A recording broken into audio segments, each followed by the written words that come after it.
Tribuners, pandemi COVID-19 memberikan dampak ke berbagai sektor, termasuk batik Turbo Ternate yang terkenal hingga ke mancanegara. Tribuners. Sejak 2 tahun pandemi COVID-19, Kusta Lani Syakir, pemilik brand batik Turbo, terpaksa harus menutup satu gerainya. Sebab selama pandemi, gerai tersebut sepi dan tidak produksi sama sekali. Dan untuk mengetahui informasi lengkapnya, rekan kami Yunita Kaunar dari Tribun Ternate akan melaporkannya untuk Anda. Silakan rekan Yunita. Ya, baik. Terima kasih Ariska di studio. Dapat kami laporkan langsung dari Kota Ternate bahwa benar adanya satu gerai milik salah satu pengrajin batik Ternate atau dikenal dengan batik Tubo. Terpaksa tutup di masa pandemi COVID karena tidak melakukan produksi sama sekali. Namun untuk sejauh ini, Ariska, bahwa batik Tubo tersebut kembali diproduksi pada Januari 2022 dan saat ini mulai melakukan produksi dan telah ada pesanan juga dari beberapa negara asing seperti Amerika dan juga Rusia.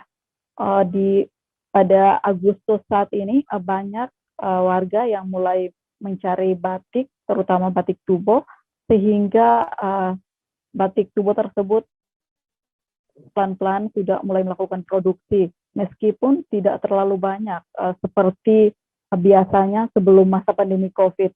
Karena pemilik dari batik Tubo tersebut mengaku bahwa dengan melalui penjualan produk dari batik Tubo, ia mampu membuka 2 gerai. Namun karena tidak ada produksi, ia terpaksa harus menutup 1 gerai. Dan 1 gerainya lagi selain batik Tubo yang dijualkan di sana atau diproduksi di sana, ada juga sejumlah produk UMKM lain yang membantu dirinya untuk tetap bisa berjualan hingga saat ini. Untuk batik Tubo sendiri, prosesnya membutuhkan waktu sekitar 5 hari untuk menjadi satu bahan atau satu kain batik Tubo sendiri, karena batik Tubo ini terdiri dari batik cap dan juga batik tulis, dan ada juga kombinasi antara batik cap dan batik tulis. Untuk batik cap sendiri, ia hanya membutuh waktu 2 hari untuk membuat satu produk. Ia membutuh waktu cukup lama karena harus mengukir dulu atau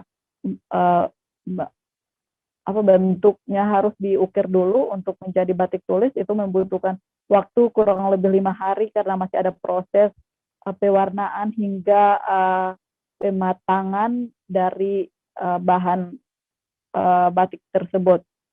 Ia mengaku saat ini dirinya mulai melakukan produksi kurang lebih dalam sebulan mencapai 45 hingga 15 produk. Namun jika ada pemesanan dari luar, ia akan berupayakan untuk tetap memenuhi kebutuhan para pembeli yang hendak memesan kepada dirinya. Ia juga menceritakan bahwa sejak pandemi COVID, ia hanya menjual masker dari batik Tubo, dan sekarang ia berharap kepada pemerintah untuk mendapat perhatian juga dari pemerintah agar pemasarannya bukan hanya dilakukan secara pribadi atau lewat secara online, namun ada perhatian dari pemerintah untuk dapat membantu atau mengembangkan melalui pemerintahan, karena dia mengatakan bahwa pemerintah saat ini sering menggunakan batik, namun batik yang digunakan mungkin lebih batik dari luar. Ia berharap pemerintah ini jadi perhatian pemerintah daerah Kota Ternate agar lebih dapat membantu para UMKM seperti dirinya.